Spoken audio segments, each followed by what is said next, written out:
Hello' friends, আজি ৰাতিপুৱা চাওক মোৰ মাথাটো গৰমে হৈ গ'ল। এয়া ঝাৰু আৰু এয়া কোৰ লৈ আহিছোঁ, কাৰণ মাথাটো গৰম হোৱা কাম নিজে কৰি লৈছিলোঁ।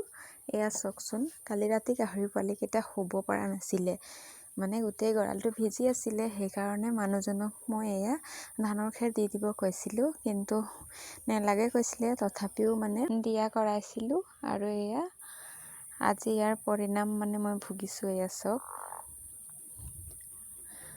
গোটেই মানে খেৰখিনি টানিব লাগিব, কাৰণ মটৰ মাৰি চফা কৰিলেও খেৰখিনি নাযায়। সেইকাৰণে টানি মেলি চব চফা কৰি উঠাব লাগিব। আৰু এয়া ৰাতিপুৱা কামটো চাওক, আৰু বেলি মানে ওলাই বেছি দেৰি হোৱা নাই, আৰু আজি চোকা ৰ'দ দিছে। তাৰপিছত মই কিন্তু ভৰিৰ পৰা মানে মোজা খোলাই নাই, কাৰণ লেতেৰাখিনি লাগিব ভৰিত। তাৰপিছত মোজাযোৰ ধুই দিলে হৈ যাব, সেইকাৰণে মোজা চোজা পিন্ধিয়ে সোমাইছোঁ আৰু দেই।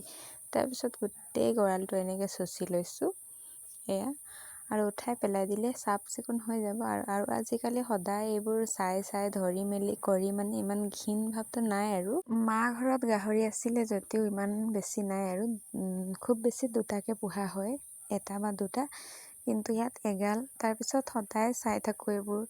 হাজবেণ্ডে আৰু সেইখিনি মটৰ মাৰি সদায় চফা কৰে, মাজে মাজে ময়ো কৰোঁ।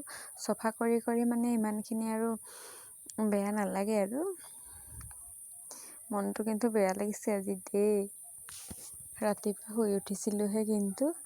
আৰু এয়া চাওক, এইপিনে চোচাবোৰ মানে চফাই হৈ গ'ল। তাৰপিছত এইফালে মানুহজনো লৈ আহিছে মটৰ পাইপ, আৰু গোটেই মানে গঁৰালটো চফা কৰিব হোৱা দেখিছেনে। আৰু এতিয়া যিখিনি মই চুচি দিলোঁ ধানৰ খেৰখিনি, এতিয়া মটৰ মাৰি দিলে ধুনীয়াকৈ চফা হৈ যাব। তো আজিৰ মিনি ব্লগটো ইমানে আছিলে, বাই।